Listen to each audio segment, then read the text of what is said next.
Creio que é uma palavra poderosa da parte de Deus para as nossas vidas. Lucas 24, então, versículo 13 a seguir. Achou aí? Lucas 24, 13, amém? Amém. Diz assim, na minha versão: nesse mesmo dia, 2 deles iam para um povoado chamado Emaús, distante de Jerusalém 60 estádios. Iam comentando tudo o que havia acontecido. Enquanto comentavam e discutiam, o próprio Jesus se aproximou e começou a acompanhá-los. Mas os olhos deles estavam como que fechados, de modo que não o reconheceram. Então ele lhes perguntou: do que estás falando pelo caminho? Eles então ficaram tristes. E um deles, chamado Cleopas, respondeu: és o único visitante em Jerusalém que não soube das coisas que ali aconteceram nesses últimos dias? Ele lhes perguntou: quais? E eles responderam: foi profeta, poderoso em obras e palavras diante de Deus e de todo o povo. Como os principais sacerdotes e as nossas autoridades o entregaram para ser condenado à morte e o crucificaram. Nós esperávamos que fosse ele o que traria a redenção a Israel. Além disso, já há dias que essas coisas aconteceram. Também é verdade que algumas mulheres no nosso meio nos encheram de espanto, pois foram de madrugada ao sepulcro dele e, não achando o corpo, voltaram, afirmando ter tido uma visão de anjos que diziam que ele estava vivo. Alguns que estavam conosco foram ao sepulcro e confirmaram que as mulheres haviam falado, mas não ouviram. Então ele lhes disse: ó tolos, que demoram a crer no coração em tudo o que os profetas disseram. Acaso o Cristo não tinha de sofrer essas coisas e entrar na sua glória? E começando por Moisés e todos os profetas, explicou-lhes o que constava a seu respeito em todas as Escrituras. Amém? Tome seu assento então, querido, por gentileza, para que você fique confortável, para que assim nós possamos meditar na boa, perfeita e santa palavra de Deus.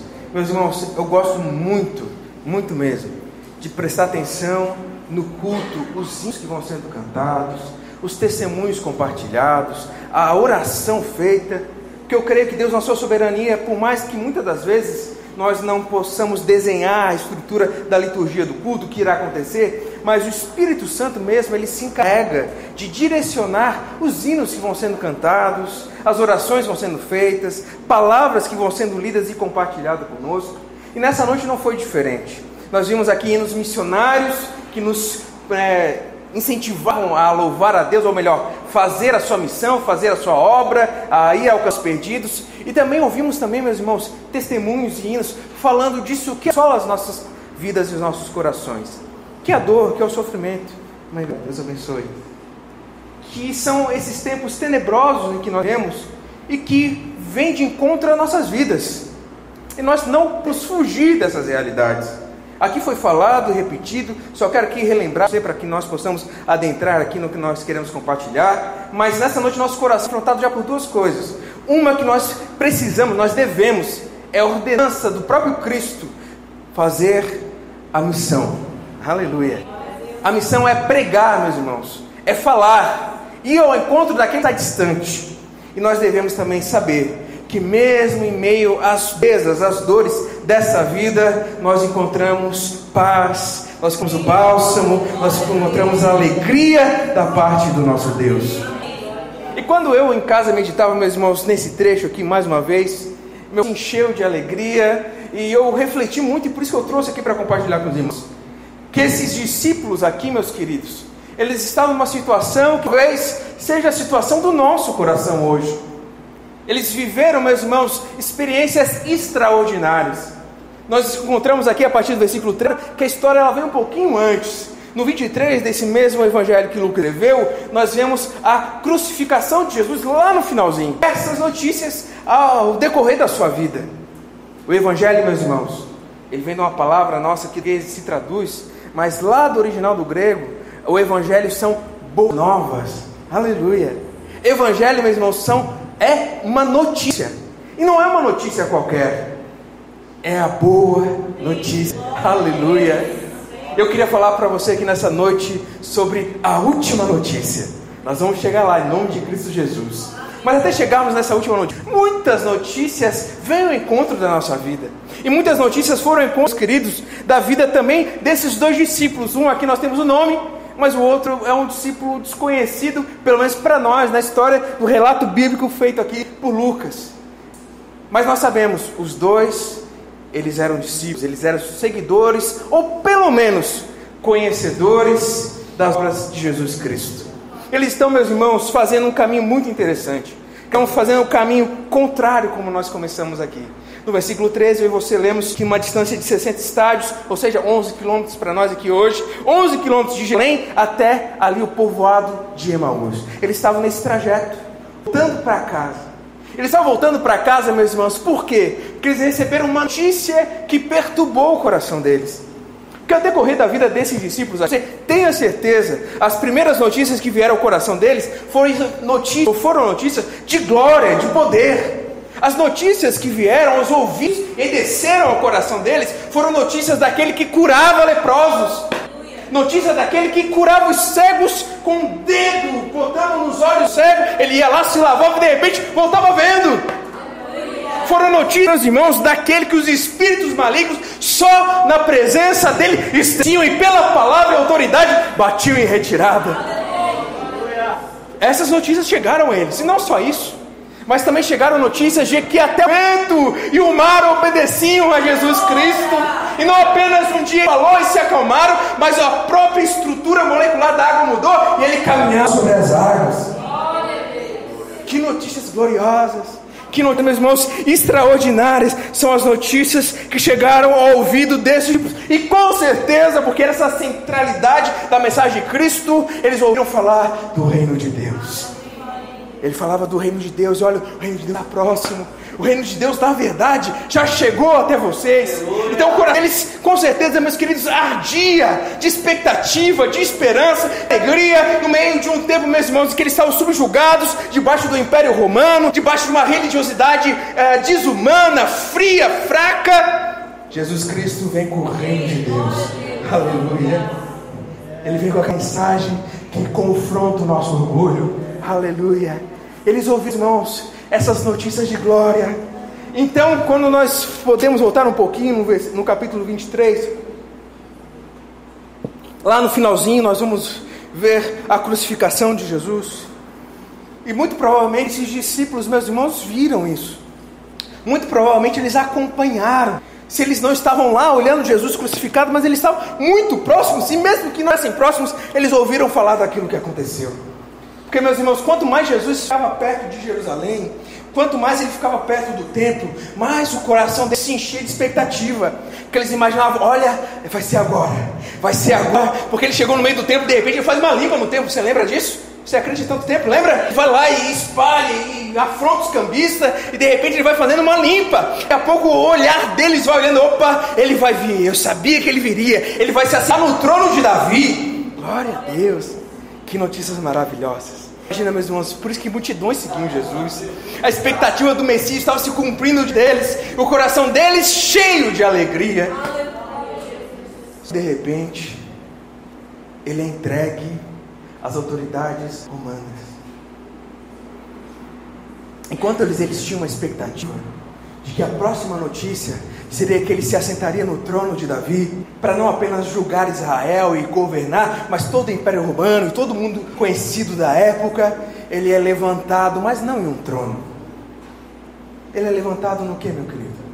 Levantado no madeiro. Caminhe comigo até lá um pouquinho. Você está na expectativa da glória virá, os anjos dele virão e toda a glória se manifestará. Mas de repente está um dia sombrio, porque a Bíblia diz que meio-dia tudo escureceu. Imagina, meio-dia, como Deus faz as coisas maravilhosas. Meio-dia, aquele sol mais forte, tudo escurece, e vai assim até as 3 da tarde. E ainda assim havia esperança no coração deles. Ele vai descer daquela cruz, ele vai descer, não vai acabar assim. Essa não vai ser a última notícia. E a sua Bíblia, meus irmãos, fala lá no versículo 48 do capítulo 23: e toda a multidão que havia presenciado isso vendo o terceira, retirou-se, lamentando profundamente. É bíblico que eu estou falando para você aqui. Havia uma expectativa até o último minuto. Não, ele ainda está respirando. A respiração está pesada, que o peso do corpo está pesando sobre aquela cruz. O sangue está escorrendo, mas espera, ele vai descer, não vai acabar aí. E ainda havia esperança no coração, mas de repente ele dá um brado. E o brado, eles pensavam, imagine comigo, claro que eles pensavam, ele vai bradar e agora o leão da tribo de Judá vai rugir. Mas não rugiu. Urecanto, Urabaçando, Uramanás. Ele diz: em tuas mãos eu entrego o espírito. Está consumado. Já havia se rasgado de cima a baixo, havia trevas, todo mundo ficou assim meio sem entender. E de repente aquele Jesus de notícias gloriosas e poderosas, estava lá, um homem morto no meio de 2 ladrões, envergonhado. Em cima dele havia ali algo escrito, na sua cabeça havia uma coroa, mas era coroa de espinho, era um sarcasmo, era uma piada sem graça. E a multidão que estava ali voltou para casa lamentando profundamente. A expressão no hebraico, talvez seja na sua Bíblia, voltava triste e batendo no peito. Você lembra do publicano, do fariseu, a parábola? O que o publicano fazia? Ele batia no peito, nem olhava para cima, sinal de tristeza. O hebreu, mesmo diferente da nossa cultura ocidental, ele é mais visível, tangível. Nós, pela nossa tradição grega, nós somos mais da coisa assim, do mundo das ideias. Aqui eles estavam com uma dor na alma, porque a última notícia que eles tinham ouvido não era aquela que eles esperavam. Mas o texto continua. Glória a Deus. Aleluia. Eu estou falando isso, meu irmão, sabe por quê? Eu estava lá em casa, enquanto eu meditava, orava, falava com Deus, eu lembrava que a gente prega muito missões. Eu, como faço parte da equipe de pregação de missão, todo mês, pelo menos uma vez, tem que preparar uma palavra separada para missão. Quer incentivar a nós e aos irmãos para fazermos mais, para irmos, para farmos. Mas eu estava pensando que muitas das vezes nós não fazemos isso, não é porque a gente não sabe, é porque nós estamos assim, decepcionados. Que as notícias de glória que nós ouvimos, parece que elas não estão mais presentes nas nossas vidas. Aquela presença gloriosa, aquela alegria, aquela força para lutar, para vencer os gigantes da nossa vida, parece que ela está tão distante. E assim estavam esses discípulos. Eu quero que no nome de Cristo Jesus, até o fim dessa ministração, nessa noite, nosso coração seja vigorado pela palavra de Deus. Assim como aconteceu com os discípulos aqui no caminho de Emaús. E a palavra de Deus nos diz que eles estavam indo à volta para casa, tristes, e comentando entre si o que aconteceu, né? Pois é, tanta expectativa, tanta coisa, e no fim está lá. Estavam ali os lenços, levaram ele para ser sepultado, está lá. Já era o terceiro dia, meus irmãos. E aqui surge uma personagem aqui diferente. No meio desse caminho, desse andar, que eu calculei lá em casa, mais ou menos de 2 a 3 horas seria, né, se andar a média de 15 minutos por quilômetro, né, 12 a 15, então de 2 a 3 horas de caminhada, eu acredito que estava talvez no meio da caminhada ali, e surge aquele passeante ali, desconhecido, e começa a acompanhar ele, e vai ouvindo a conversa, e vai ouvindo, e de repente, meus irmãos, não só ele ouve, mas ele interrompe a conversa, e diz: por que vocês estão falando? E eles pararam o quê? Tristes.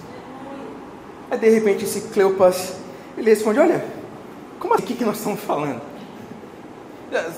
Não estou entendendo, porque é a única coisa que se fala nos últimos dias, nos arredores de Jerusalém, é sobre esse Jesus que nós o conhecemos como Cristo. O Nazareno, ele era um profeta poderoso em obras e palavras diante de Deus, de todo o povo. Você não ouviu falar? Ele falou tanta coisa e fez tantas obras extraordinárias que não imaginávamos que o quê? Nós esperávamos, versículo 21, que fosse ele que traria a redenção a Israel. Coração amarrado, meus irmãos. Coração desesperado. Eles estavam aqui, meus irmãos, com a sua fé lá zerada. Mesmo sabendo de todas essas obras maravilhosas que Jesus havia feito, ainda assim a fé deles tinha fraquejado, eles estavam ali cabisbaixo, voltando, derrotados para casa. E é interessante, a construção do texto, você vê que os verbos aqui estão tudo no pretérito, tudo no passado. Oh, ele era, ele fazia, e tudo passado. E meus irmãos, uma das características da vida de fé, aquele que está desanimado, aquele que parou na caminhada, e talvez eu esteja assim, talvez você esteja assim hoje, é a gente viver de passado. E bem no português brasileiro você deve ter ouvido essa palavra. Quem vive de passado é o que, meus irmãos? É museu, querido. Nós somos aqueles que somos nascidos do Espírito, aquele que quem olha não sabe para vem nem para onde vai. Aleluia. Mas eles estavam vivendo de passado. Olha só, foi assim, ele fez, e foi tão coisa, e achávamos, e pensávamos. E muitas das vezes a nossa vida está assim, fundada lá no passado. Hoje olha para você e parece que você ou parou ou voltou na caminhada, retrocedeu. Você olha para trás e é incapaz de olhar para aqui, para agora e dizer glória a Deus, glória a Deus. Não, porque você está apequenado. Seu coração está miúdo diante de toda essa circunstância, de toda a decepção, porque você com expectativas para a sua vida e não se realizaram como você planejou. Sabe por que eu falo isso? Porque eu sou ser humano, assim como você. Estou ainda jovem, eu penso, por mais que os cabelos brancos cismem e querer nascer na minha cabeça, mas eu ainda me acho jovem. E aqueles meus sonhos de infância, a grande maioria não alcancei. Então lá no meu coração, o desejo que vem carnal da minha natureza caída é me decepcionar diante da circunstância e viver de passado. Olha, Deus fez isso, Deus fez aquilo, eu consegui naquela época era assim, mas agora parece que a coisa não anda mais. E é por isso que nós não temos motivação para evangelizar, porque nós vivemos do Deus do passado, o Deus que curava no passado, o Deus que batizava no passado, o Deus que salvava no passado, o Deus que mudava a situação no passado, e para ele não muda mais agora. Assim estavam os discípulos. Ah, meu Deus. Isso, meus irmãos, revela algo mais profundo no nosso coração. Essa sina de viver no passado, ela é só sintoma. E como todo bom médico, o médico não trata sintomas, irmãos. Ele trata a raiz do mal. E a raiz desse mal de viver do passado, meus queridos, é um coração que agora, seu desânimo, na sua decepção, é um coração que não crê nas promessas de Deus. Porque você olha para lá, mas Deus tinha falado assim. Mas eu achei que ia ser assim. Você se decepcionou. Você se perdeu. E agora olhando atrás, você agora tem um coração endurecido, porque você não crê mais nas promessas de Deus. E aqui domingo após domingo, acho que aqui o culto é quinta também, então quinta após quinta, vem a pessoa e prega, e prega, e prega. Você vai no dia de oração e a pessoa vai lá e traz uma palavra, você está em casa, de repente você lê alguma coisa lá no Facebook, talvez, alguma mensagem, o coração está endurecido, não consegue mais pulsar. Você agora não vive mais, você é um transeunte, você só caminha, você é um peso na terra, porque agora você não tem mais esperança para o amanhã. Porque assim como os discípulos aqui no caminho de Emaús, você olha e você só vê a derrota. Você olha e só vê o fracasso. Você olha e você só vê os sonhos que não se concretizaram. Mas, meus queridos, o mesmo Cristo que caminhou com eles no caminho de Emaús, caminha no nosso meio nessa noite. Para nos falar, meus irmãos, uma última notícia. Que essas notícias aqui são aquelas notícias que nos derrubam, que nos fazem cair e fraquejar. Mas a coisa é com esses homens. De repente Jesus olha para eles e diz, olha, versículo 25, tolos, nécios, sois tardios, ou na minha tradução, demorais a crer no coração em tudo o que os profetas disseram. Acaso Cristo não tinha de sofrer essas coisas e entrar na sua glória? Meus queridos, esse Jesus, ele não falou que no mundo nós teríamos aflições? Em nome de Cristo Jesus, ouça nessa noite. Você não decora essa mensagem, por mais que você não saiba onde está o versículo, o capítulo, o livro, mas você sabe que ele diz: no mundo tereis aflições, mas tem bom ânimo. Aleluia. Eu venci o mundo. São mensagens e palavras que nós sabemos, muitas das vezes não está lá guardada no nosso coração, muitas das vezes não faz parte do nosso arcabouço de palavras do nosso dia a dia.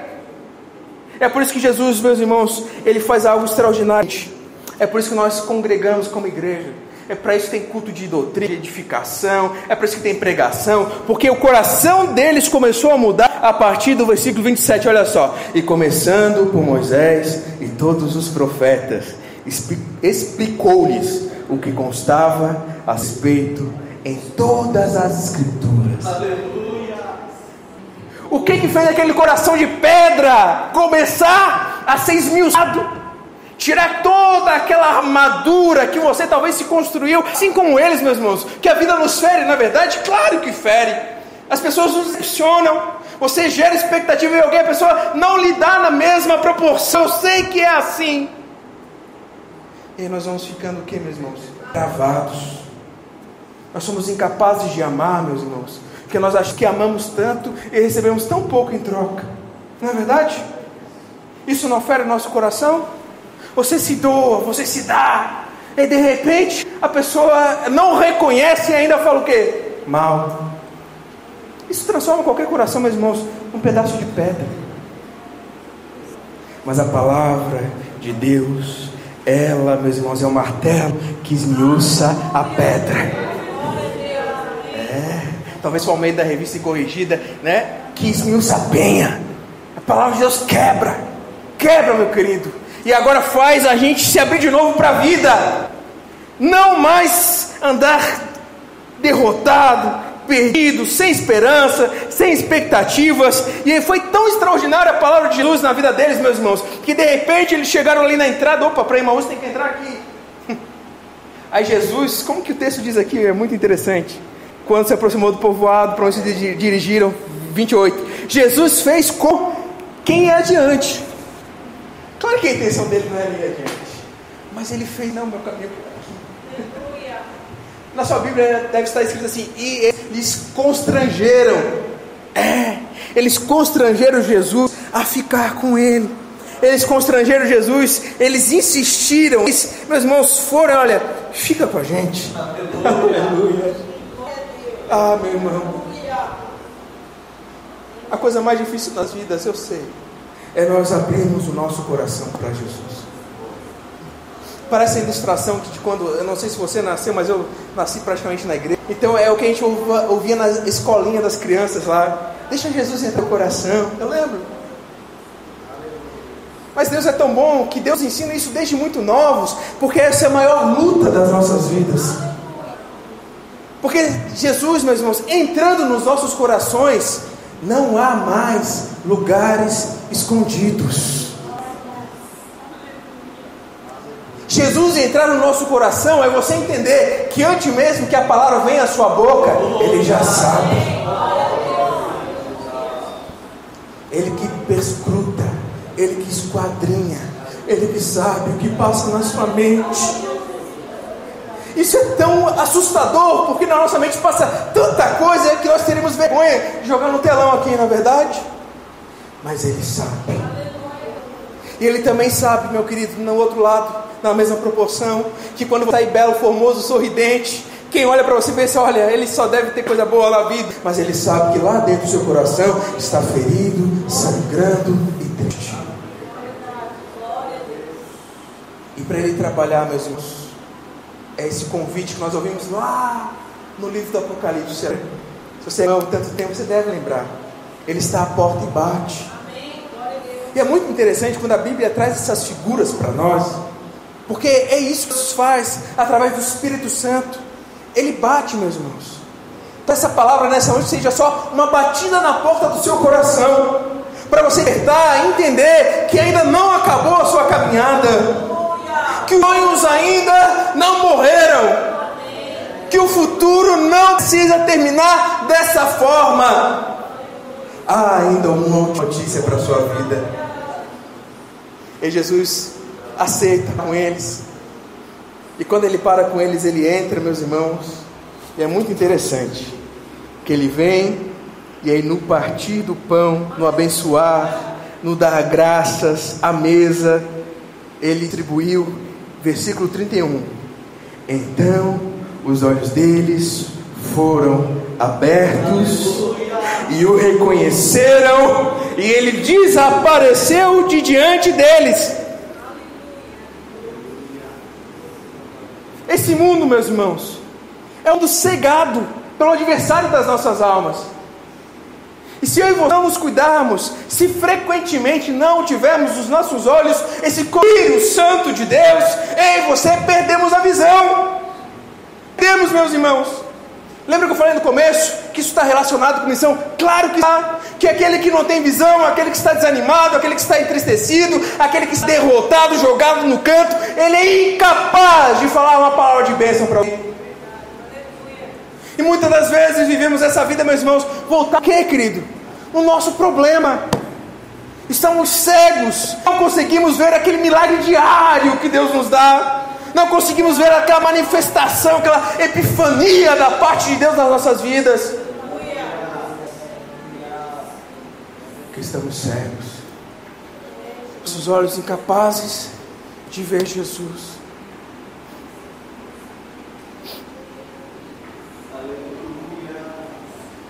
Mas Jesus Cristo ainda vai ao teu encontro. Ele vai. Ele é tão maravilhoso, meus irmãos.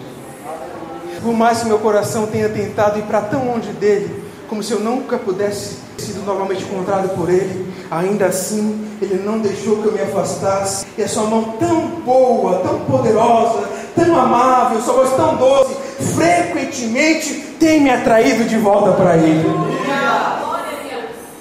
É uma voz tão gostosa de ouvir, que ela fala lá no interior do seu coração. É quando você está lá orando, no meio do desespero, às vezes tem que vir o desespero para a gente orar, senão a gente não ora. Não é verdade? A oração é uma das batalhas maiores que temos, meus irmãos. E aí quando nós estamos lá, prostrados, derrotados, sem esperança, de repente vem aquela voz no seu coração, aquele pensamento que não é o seu, é o Espírito Santo falando com você. É uma voz tão gostosa, meus irmãos. Por que você está falando isso, Rodrigo? Que quando Jesus partiu o pão, eles viram que era Jesus, aleluia. Os olhos deles se abriram, e agora eles olham, era Jesus que estava aqui. 32. O que eles falaram, Rodrigo? Acaso o nosso coração não ardia pelo caminho, quando ele falava e nos abria as Escrituras? Mesmo que ele chamava a gente de tolo, tardio para aprender, mesmo assim, aquela dureza era cheia de amor, revestida de amor, que ele estava quebrando o nosso coração de pedra, sendo novamente de vida. Oh, aleluia. Eu não sei que última notícia você tem recebido por aí afora. Eu não sei se você, porque nós vivemos no Brasil, meus irmãos, América Latina, um terceiro mundo, um país num caos de corrupção, num caos de doenças psicológicas. O Brasil é campeão em ansiedade, o Brasil está no pódio de campeões dos países de depressão. Então nós vivemos num país, meus irmãos, que nos adoece.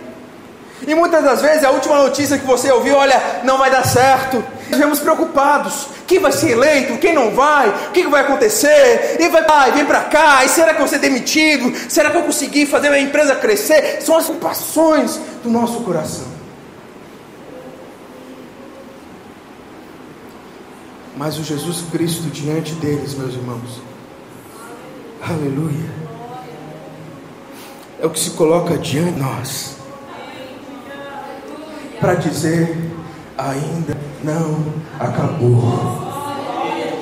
Meu querido, não importa quem seja governador, presidente, vereador, prefeito, não importa, porque quem dá a última palavra na sua vida não é nenhum governante político. A crise está abalando todos, as crises estão caindo. E agora, a gente fica preocupado, a gente dorme pensando no dia da manhã, mas não com esperança, com medo. Mas, meus irmãos, a economia, o seu patrão, o seu cliente, independente de onde vem o seu sustento, não tem a última palavra na sua vida. Creia em nome de Jesus. Que o justo vive pelo que, meus irmãos? Pela aparência? O justo viverá pela fé. Aleluia, glória a Deus. E um coração entristecido não tem fé. Um coração desanimado, desapontado, não consegue olhar para diante e ver alguma coisa além dessa barreira enorme diante de nós. Mas Jesus Cristo, meus irmãos, aquele que nos dá a última palavra. Aleluia. É essa mensagem que nós devemos pregar, meus irmãos. Esse é o evangelho que eu falei aqui. Essas são as boas novas, as boas notícias. Você vai chegar para aquele que está desmontado, talvez você mesmo. Vai diante do espelho e pregue para você. Olha só, a morte não tem a última palavra. Glória a Deus. Você sabia disso? Porque o que aconteceu com eles aqui, meus irmãos? Quando eles tiveram esse manifestar de Deus, o que a Bíblia diz? Versículo 33. Na mesma hora, se levantaram e voltaram para Jerusalém. Meus irmãos, a vida daquele que crê em Cristo Jesus é essa, meus queridos. Era tarde da noite, quase, estava caindo, estava escurecendo. Eles falaram: Jesus, olha só, ou melhor, não sabiam que era Jesus, né? Olha só, caminhante, não vá, pare, está anoitecendo. Mas de repente, quando eles viram Jesus, já, meus irmãos, você não tinha mais medo de salteador, não tinha mais medo de ladrão, não tinha medo o que ia acontecer no caminho. Eles tinham que voltar e anunciar: Jesus Cristo ressuscitou. Aleluia. Jesus Cristo ressuscitou. O Senhor ressuscitou. Aleluia. Meus irmãos, nós devemos viver com base nessa última notícia, essa última palavra. Você pode pegar o jornal, talvez os mães fazem assim, na verdade, na sexta já edita o jornal de sábado e domingo. Aí nós estamos domingo, aquele jornal já ficou ultrapassado já. Amanhã as folhas já vão estar amareladas. Você vai pegar aquele jornal ali, você vai pegar talvez ali aquela dívida, aquele boleto. Não sei o que vai acontecer, não sei qual que é a preocupação do seu coração. Você talvez vai pegar aquele exame, aquilo que está te derrotado, você vai pegar e vai fazer assim, ó. Porque a última palavra na sua vida vem de Deus. Aleluia. Isso é fé, meus irmãos. É ver que a situação da nossa vida não tem a última palavra. A última notícia que impera sobre nós não é notícia de homem, é notícia do próprio Deus. E o Deus que eu e você cremos é o Deus, aleluia, é o Cristo que ressuscitou. Ele ressuscitou. Ele vive. Você crê que Jesus Cristo ressuscitou no meio dos mortos? Sim. A morte não teve poder para segurá-lo. Se nem mesmo a morte o venceu, meus queridos, o que são os nossos problemas da vida diante disso? O que são as nossas preocupações, meus irmãos, diante dessa notícia abaladora? Nada e nada. Quero aqui, meus queridos, fazer 3 aplicações que são reflexos na vida daquele que crê na ressurreição. Aleluia. Por isso que essa é a base da nossa fé, meus irmãos. Paulo escreve muito claramente nas suas cartas. E olha que são cartas difíceis de entender. Até o próprio Pedro fala: olha só, Paulo escreve esse meio complicado, mas é de Deus. Mas isso fica claro, de que se nós esperamos em Cristo apenas para essa vida, meus irmãos, nós somos os mais miseráveis entre os homens. Que se nós não cremos que Jesus ressuscitou, a nossa fé é vã, vazia, sem sentido. A centralidade, queridos, da nossa fé está na ressurreição de Cristo. Porque eu creio lá no fundo da minha alma, ultrapassando todas as minhas inseguranças, os meus traumas, tudo isso, lá no profundo, naquela boa semente que Deus plantou em mim, creio que ainda que eu veja a morte um dia, eu posso olhar para cá e dizer: Jesus Cristo ressuscitou. E mesmo a morte tem a última palavra sobre as nossas vidas. Que eu creio que da mesma forma que nós caímos nessa terra, um dia nós ressuscitaremos, o nosso corpo será glorificado, estaremos com Ele para toda a eternidade. Meus irmãos, isso é na ressurreição. E quem crê na ressurreição, primeira coisa, quem crê na ressurreição não se deixa abalar pelas notícias do mundo. Amém? Amém. Gravíssimo no seu coração, que eu creio na ressurreição, então eu vivo com esperança. Aleluia. A última palavra não é daquilo que está ao meu redor, mas daquilo que está acima de tudo e de todos. Amém, primeira coisa. Segundo ponto, aquele que crê na ressurreição vence o desespero espiritual. Nós vivemos nesse mundo, meus queridos.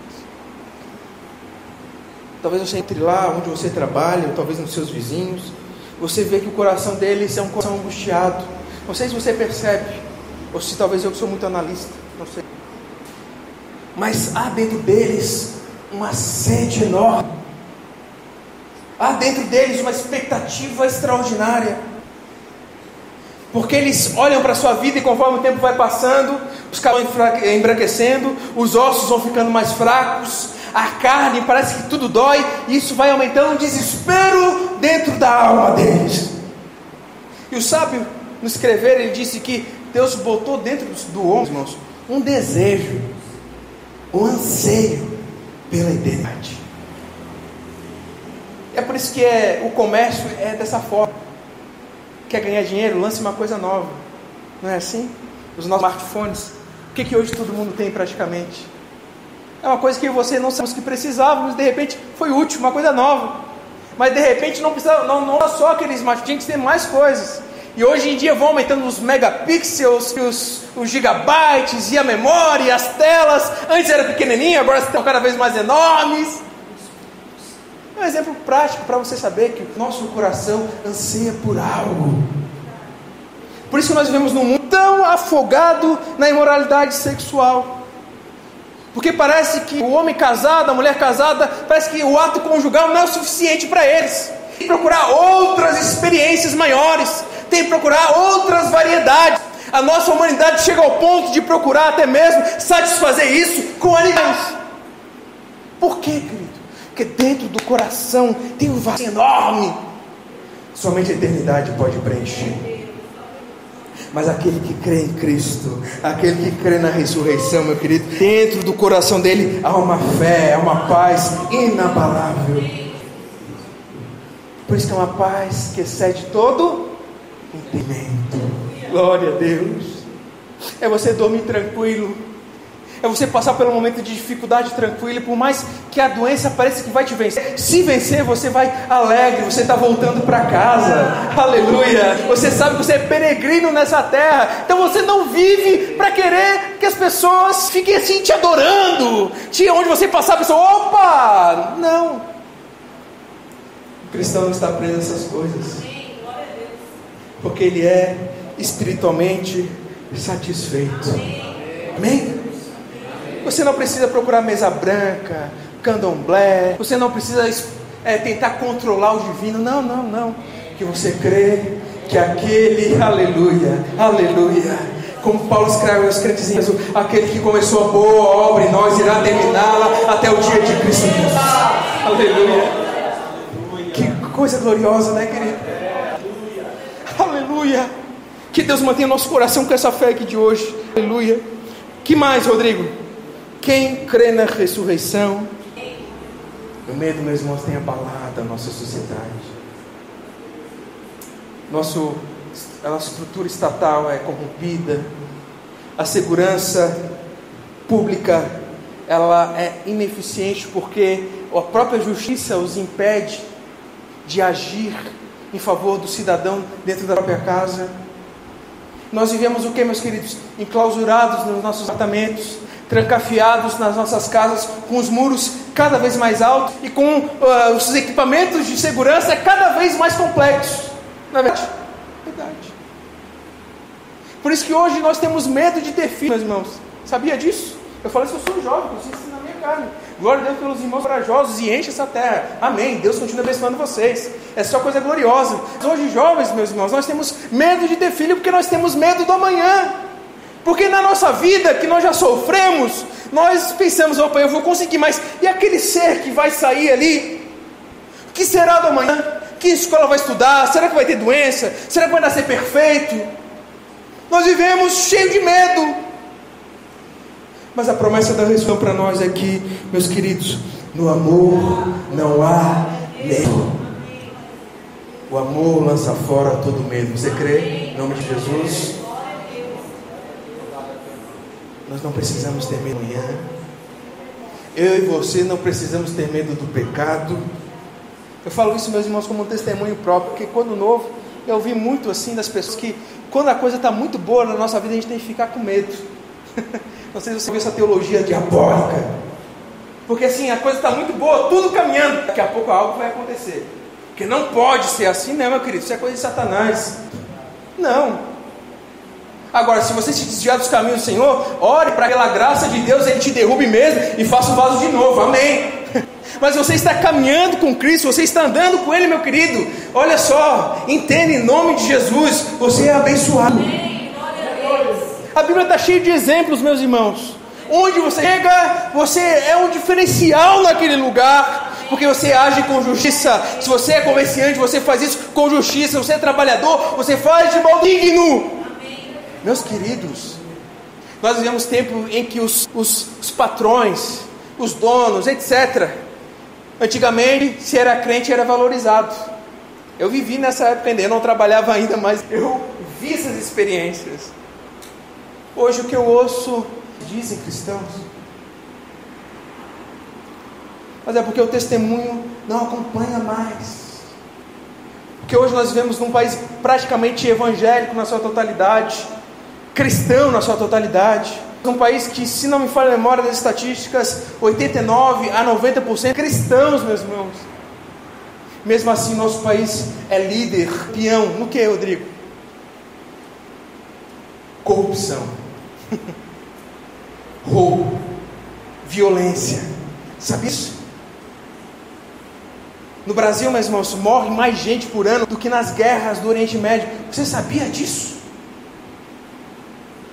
Por isso que o nosso coração se enche de medo. Mas o nome de Cristo Jesus vem aqui nessa noite para dizer que no amor de Deus não há medo. Se você crê na ressurreição, você crê que a última palavra na minha e na sua vida não está aí pela circunstância, pelas estatísticas que eu te falei, mas está na mão daquele que venceu a morte e ressuscitou. Aleluia. Por isso, meus irmãos, nós devemos nos alegrar de falar dessas boas novas de Jesus. O mundo está precisando, meus irmãos. Os nossos próximos estão precisando, porque eles ganham dinheiro e não estão contentes. Eles são muito reconhecidos, mas não conseguem ser alegres. Eles realizam os seus sonhos, mas são incapazes de olhar para a vida e sorrir para a vida, porque eles precisam dessa boa nova de salvação. Por isso que essa é uma noite de conscientização, também de uma palavra de ânimo para a sua vida. Pastor, podemos orar, pastor? Eu quero ultrapassar no horário aqui. Vamos orar, queridos, vamos ficar de pé, por gentileza. Eu acabei me empolgando em alguns pontos aqui. O horário voou. Mas creia que é uma palavra de ânimo para as nossas vidas. A última palavra na minha vida ainda é Deus. Eu quero sair daqui essa noite cheio de vontade, cheio de fé. A última palavra na sua vida quem dá é Deus. Você pode repetir comigo? Vamos falar todos juntos? Vamos falar como o título que eu dei aqui ficar bonito. A última notícia, quem dá na minha e na sua vida é Deus. Vamos dizer? Na minha vida, vamos lá? A última notícia, quem dá na minha vida é Deus. Glória a Deus, aleluia. Que nós saímos daqui nessa noite cheio de coragem, meus queridos, para vencer, para lutar, para evangelizar, aleluia, levar alegria, levar essa palavra tão poderosa de salvação, em nome de Cristo Jesus. Eu queria orar, não sei se aqui vocês têm um hábito, mas se você quiser dar um passo de fé, se o coração estiver amargurado, se o coração estiver machucado, Deus tem bálsamo hoje para a tua vida. Se você quiser uma oração especial, eu convido você a dar um passo aqui, tem tanto espaço, olha que coisa linda. Se você quiser, meu querido, é um convite. Nós vamos estar intercedendo pela sua vida. Eu conheço boa parte dos irmãos aqui, não sei se todos são cristãos, mas hoje é uma noite oportuna de assumir um compromisso com Cristo. Aleluia. Você dá esse passo de fé. Eu creio, Jesus Cristo ressuscitou. Aleluia. Nós vamos orar, meus irmãos. Eu quero convidar você a orar também. Opa. Chama as pessoas que vão jejuar essa semana para proposta assim que elas já sabem. Tá bom. Vão jejuar durante a semana. Meus irmãos, o pastor aqui está dizendo, os irmãos vão fazer o jejum nessa semana. O propósito de vocês, desse passo à frente também. Nós vamos estar orando e intercedendo, juntamente com todo o corpo de obreiros. Você vai fazer então o jejum durante a semana. Vem até aqui à frente, em nome de Jesus. Isso, para que Deus te dê força, te dê coragem, para você vencer. Aleluia. E creia que o nosso Deus faz milagres. Meus irmãos, chega de viver de passado, amém? Eu estou lá no Caruaru, meus irmãos, já fez um ano esse mês. E o que eu tenho no meu coração assim, eu não quero viver de passado.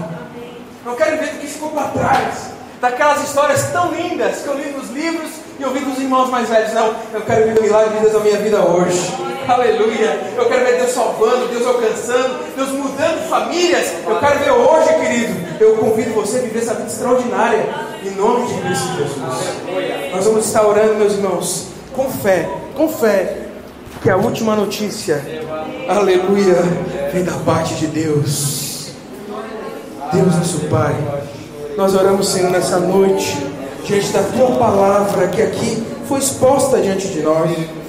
Deus, eu sei que muitos de nós estamos talvez como aqueles discípulos no caminho de Emaús, tão apequenados diante da derrota, diante de uma perspectiva que foi alcançada. Mas Deus, nós cremos que a Tua palavra, ela gera vida nos corações. Sim, Deus, nós cremos que a Tua palavra, ela nos enche de força, nos enche de ânimo, nos enche de fé. Nós temos que a Tua palavra, Deus, é o que nos direciona, é o que nos mantém vivo. Por isso, Deus, no nome de Cristo Jesus, que cada um nessa noite aqui, Deus, seja tocado por Ti. Sim, Deus, se há corações aqui talvez entristecidos, sim, Deus, fracos, desanimados, desapontados, que o Teu Espírito Santo venha com esse bálsamo tão glorioso sobre a vida de cada um, Deus, para sarar as feridas, para que saímos daqui, Deus, convictos de que essa boa nova que anunciamos alcançou a nossa vida. E da mesma forma que tem operado tão grandiosamente, pode operar, Deus, na vida daqueles que nós podemos pregar. Sim, nos transforma em missionários onde nós vivemos, nas nossas casas, na vizinhança, no trabalho, na escola, na faculdade, onde nós passarmos, que nós temos o bom perfume de Cristo. Deus, no nome de Jesus, pelo poder da Tua palavra, Senhor, que nenhum de nós seja abalado, que como a Tua palavra diz, quem nos separará do amor de Cristo? Nem tribulação, angústia, perseguição, fome, privação, perigo, espada, nada, porque em Cristo nós somos mais que vencedores. No nome de Jesus nós oramos, ó Deus, que a Tua bênção, sim, Deus, a Tua presença esteja sobre cada um e continue no decorrer dessa semana. Abençoa, Deus, esse que faz parte desse propósito de jejuar, que o Senhor lhes dê, Deus, graça, e nesse momento de jejum possam ter experiências extraordinárias contigo, que saiam, Deus, levantados, cheios de fé, para serem, Deus, sim, Deus, usados por Ti nesses últimos tempos na terra. É o que nós oramos, ó Deus, no nome de Cristo Jesus. Amém e amém. Deus abençoe. Conosco, nosso amado e bom Jesus, fica conosco, Deus, imenso amor, como os discípulos te dedicaram no caminho de Emaús. Fica conosco, nosso amado e bom Jesus. Glória a Deus.